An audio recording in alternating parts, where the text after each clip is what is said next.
ഞാനിപ്പോൾ പോകുന്നത് എനിക്ക് ചെയ്യാൻ തീരെ ഇഷ്ടമില്ലാത്ത ഒരു കാര്യം ചെയ്യാൻ വേണ്ടിയിട്ടാണ്. ഞാൻ BSNL നിന്ന് മറ്റേതെങ്കിലും ഒരു നെറ്റ്വർക്കിലേക്ക്, ഏത് നെറ്റ്വർക്കാന്നൊക്കെ ഇപ്പോൾ തീരുമാനിച്ചു, പക്ഷെ അത് ഞാൻ പറയുന്നില്ല, അതൊരു പരസ്യമായിപ്പോൾ. ഞാൻ BSNL നിന്ന് പോർട്ട് ചെയ്യാണ്. തീരെ താല്പര്യമില്ലാത്തൊരു കാര്യമായിരുന്നു. കാരണം വർഷങ്ങളായിട്ട് ഈ നെറ്റ്വർക്ക് ഇൻ്റർനെറ്റ് ഇല്ലാതെയും കോൾ വിളിച്ചാൽ കിട്ടാതെയും ഒക്കെ വരുന്ന സാഹചര്യങ്ങൾ ഇഷ്ടംപോലെ ഉണ്ടായിട്ടും ആ നെറ്റ്വർക്കിൽ ഞാൻ പിടിച്ചു നിന്നു എന്ന് തന്നെ വേണം പറയാൻ. ഞാൻ ഒരു വർഷത്തെ പ്ലാനൊക്കെ ചെയ്തിട്ടുണ്ട് ഈ സിമ്മിൽ. ഇപ്പം നിവർത്തി കേടുകൊണ്ട് മറ്റൊരു മാർഗമില്ലാത്തതുകൊണ്ട് ഞാൻ ഈ BSNL നിന്നും പോർട്ട് ചെയ്യുകയാണ് മറ്റൊരു നെറ്റ്വർക്കിലേക്ക്. വളരെ വിഷമമുണ്ട്.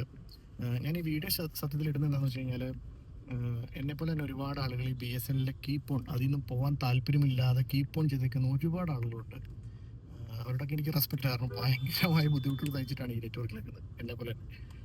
അപ്പോൾ എന്തെങ്കിലും ഈ BSNL നല്ല പവർഫുള്ളായി തിരിച്ചു വന്നാൽ സന്തോഷത്തോടു കൂടി BSNLിലേക്ക് തിരിച്ചു വരാൻ വേണ്ടി നിൽക്കുന്ന ഒരു കസ്റ്റമറായിരിക്കും ഞാൻ BSNLൻ്റെ.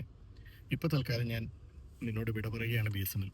കാരണം മടുത്തു, കോൾ വിളിച്ചാൽ കിട്ടുന്നില്ല, എൻ്റെ നെറ്റ് കിട്ടുന്നില്ല, ഒരുപാട് പ്രശ്നങ്ങളുണ്ട്. അതുകൊണ്ട് ഇപ്പോൾ തൽക്കാലത്തേക്ക് നിന്നോട് ഞാൻ വിട പറയുന്നു. Bye BSNL.